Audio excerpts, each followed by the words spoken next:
परमेश्वर धन्यवाद करेंगे। धन्यवाद पिता परमेश्वर, बोलने वाला तेरा आत्मा है इस मुख के द्वारा हर एक के हृदय में बस जाए। कोई अंधकार की शक्तियां इन वचनों को चुराने ना पाए। हर एक अंधकार की शक्तियों को मिटा, हर एक कठोर मन दूर हो जाए, नर्म हो जाए। परमेश्वर उसका वचन कहता है रूह और सच्चाई से उसकी आराधना करो। हम सब यहाँ क्या है, एक रूह है, एक आत्मा है।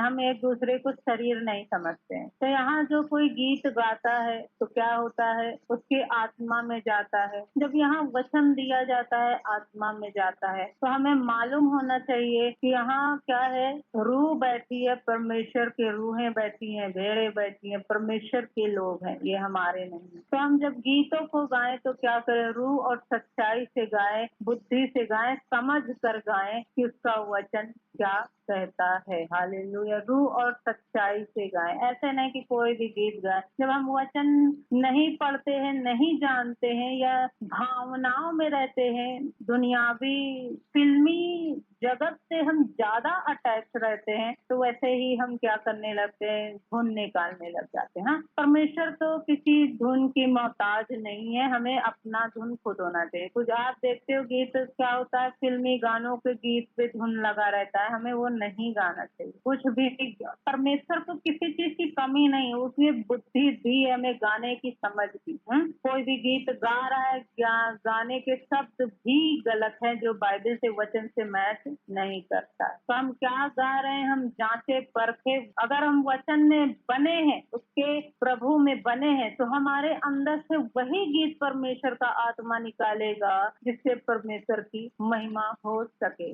कोई गीत गा रहा, ये जन्म मिले, ऐसा मिले दोबारा। फिल्मी गाने पे क्या है, धुन भी है और शब्द भी क्या है, जन्म दोबारा नहीं होना। ये क्या हम कर रहे हैं, जब हम गीत गाते हैं तो साथ साथ में हम प्रचार भी कर रहे हैं, धुन भी दे रहे हैं, किसकी महिमा हो रही है। वचन क्या कहता है, क्या कहीं जन्म होने वाला है? नहीं, ऐसा नहीं। हमें क्या करना है, हमें वचन पढ़ने की ज्यादा जरूरत है, समझने की जरूरत है, क्या गा रहे हैं। ऐसा नहीं है कि कोई यहाँ सिंगर बनने आया है, कोई कुछ करने आया है, हम भी गा सकते हैं। बोलना गाना सबको आता है। वो क्या रहे, रूह और सच्चाई से परमेश्वर की आराधना हो रही कि नहीं।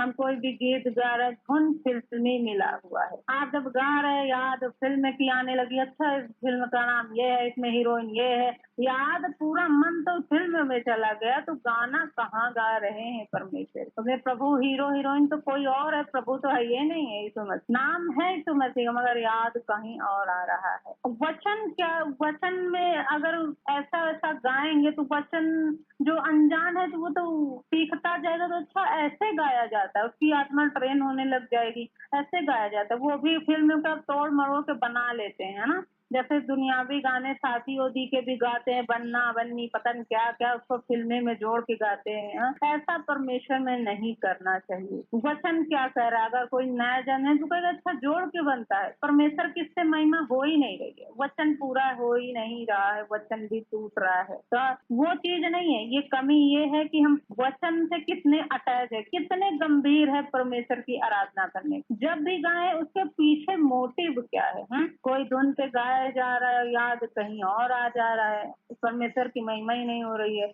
जब आप गाते हो तो परमेश्वर की आत्मा में भर जाते, उसका धुन किसी फिल्म के गाने, किसी दुनियावी चीज का मोहताज नहीं है। उसमें धुन लाखों करोड़ों निकलते हैं। कितने अच्छे अच्छे गीत हैं प्रभु यीशु के भी, कितने मिला रहे हैं। अच्छा फोन में ये गा रहे हैं तो क्या बेवकूफ है, उनको समझ नहीं, वो मिलाए जा रहे हैं, वो किसी संसार में भी मिले हैं वो भी। हमें ये चीज नहीं करना, हमें वही नशा तो उतारना ही है। एक व्यक्ति डायरेक्ट शराब नहीं पी लेता है, उसको जब तलब लगती है, नशा चढ़ता है, तब झाके भाग के पीता है। सेम चीज है, जब अंदर से तलब है, नशा है, वही चीज दुनिया का नशा भरा हुआ है, तो गाएंगे तो वही ना, तो परमेश्वर की महिमा नहीं होने वाली, रूह और सच्चाई से नहीं होने वाली। हम जो गा रहे हैं हम ध्यान दें। अब आप अकेले में गा रहे हो ऐसा भी ना गाओ, आप सामने कलेसिया में गा रहे, सबके सामने यहाँ रूह बैठी हुई है, ये ट्रांसफर हो रहा है, ट्रांसफर होता है। खराब होंगी रूहें, बर्बाद होंगी, परमेश्वर की महिमा नहीं होगी उससे। तो ऐसा ना हो कि दूसरों को ठोकर लगे, हमें बारीकी से ध्यान देना है। अगर हमें कोई कमी है, कोई आज्ञा तोड़ा है हमने परमेश्वर की, तो हम कलीसिया में गाएं भी ना। वो फिर वो दुनियावी सिंगर के पीछे हम शराब भी पी रहे हैं, व्यभिचार में भी हैं, काम है, काम समझिए, प्रोफेशनल के पीछे गलत काम भी है। और हाँ, बॉयफ्रेंड गर्लफ्रेंड भी चल रहा है, यहाँ बात हो रही, जा रहे हैं, अब गाने पे जा रहे हैं, अरे मेरा गाने का काम है, हम सिंगर हैं, ये बात हो ही नहीं रही है। पीछे क्या है, आपका जो पीछे है वही आगे होना चाहिए। ये नहीं कि आप जो आगे हैं अब पीछे है ही नहीं। सेम क्या है, दोनों आगे पीछे दोनों सेम होना चाहिए। तो कोई भाई कहलाकर क्या करे, गलत काम ना करे, वचन को ना तोड़े। भाई का मतलब जैसे यहाँ पहले कुरिन्थियों में लिखा हुआ है, इसीलिए रोज वचन दिया जाता है। परमेश्वर सीरियस है, आपको उसी हिसाब से वचन दे रहा है, तो हमें लग रहा है अरे किसी और को बता रहे, समय आता है तो आप नहीं पूरा कर पाते, क्योंकि पहले जब आपको बताया गया उस पर कान नहीं लगाया। मेहनत की छोड़ दो बात, बस कान जस्ट लगाना है, गंभीर होकर सुनना है, डर भय मानना है, किसी मनुष्य के लिए नहीं कर रहे हैं। यहाँ लिखा हुआ जैसे कलीसिया में क्या होना चाहिए, अनैतिकता नहीं होनी चाहिए। यहाँ जैसे पहला कुरिन्थियों 5 अध्याय लिखा हुआ है, 5 अध्याय में लिखा हुआ है, तो हमें परमेश्वर के सामने रूह और सच्चाई से करना है। कई बार गवाही को बता चुके हैं, आप सुने भी होते हैं कि कि एक बंदा बहुत अच्छा से आत्मा में भर रहा है, उसको गैर भाषा भी मिल गई है, आत्मा का वरदान भी मिल गया, मिल जाता है तो वापस थोड़ी लेगा, ऐसा लग रहा है कि वही चीज हो रहा है। मगर पीछे क्या है, गलत काम, पीछे गलत काम चल रहा है, वो गलत काम छोड़ा ही नहीं, और बना हुआ है पास्टर, वो गलत काम करे जा रहा है, पीछे उसको रोका भी जा रहा है, ऐसा मत करो। एक टाइम क्या आता है, विचार करने के चक्कर पे उसकी शरीर गल जाती है और मर जाती है, और मर जाता है वो व्यक्ति, मिनिस्ट्री उसकी औरत संभाल ही नहीं पाती है, जो चलाया ही नहीं है। तो सेम चीज क्या है, जो पीछे है वही यहाँ लिखा है। यहाँ तक सुनने में आता है तुम में व्यभिचार होता है, वरन ऐसा व्यभिचार जो अन्य जातियों में भी नहीं होता, कि एक मनुष्य अपने पिता की पत्नी को रखता है, ये भी सब होता रहता है। जब मंदिर, ये तो कलीसिया के बारे में बता रहा है पूरे डिटेल में। और तुम शोक तो नहीं करते जिससे ऐसा काम करने वाला तुम्हारे बीच से निकाला जाता है, परंतु घमंड करते हो। मैं तो शरीर के भाव से दूर था, परंतु आत्मा के भाव से तुम्हारे साथ होकर मानो उपस्थिति की दशा में ऐसे काम करने वालों के विषय में आज्ञा दे चुका हूँ।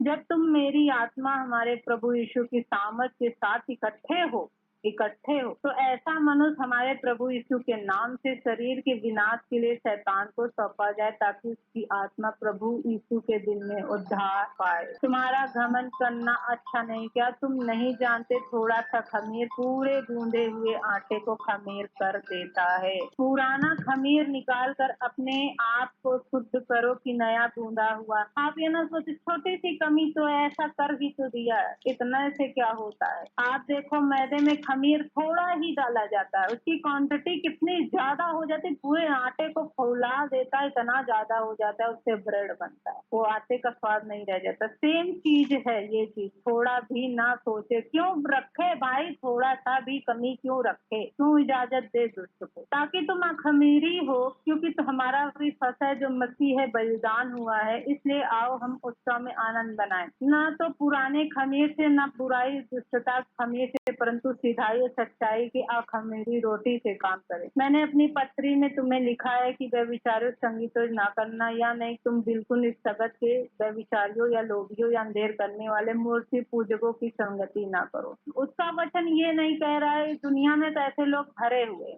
वो ये कह रहा है जो भाई कहलाकर ये काम करे, ऐसे लोगों से क्या रहो, दूर रहो, उन्हें समझाओ, 1-2 बार समझ जाए तो अच्छा है। पर मेरा कहना यह, यदि कोई भाई कहलाए व्यभिचारी या लोभी या मूर्ति पूजा या गाली देने वाला, पियक्कड़ या अंधेर करने वाला हो, तो उसकी संगति मत करना, वरन ऐसे मनुष्य के साथ खाना भी ना खाना, क्योंकि मुझे बाहर वालों का न्याय करने से क्या काम, क्या तुम भीतर वालों का न्याय नहीं करते। परंतु क्या वचन कह रहा है, ऐसे संगति ना करना। हरदम वचन क्या परमेश्वर दे रहा है, ऐसे नहीं करना। आप यहाँ गा रहे हैं तो इसका मतलब चलो गा देते हैं, बहुत दिन हो गया गाए, नहीं, ऐसे भी नहीं गाना है। आप लोग कहाँ गा रहे हो, उसकी संगति में गा रहे हो, उसकी सामर्थ्य में गा रहे हो, वैसे ही कार्य करेगा। आपकी गीत के द्वारा सामने वाला खराब होगा। हम तो क्या ठोकर का कारण ना बने।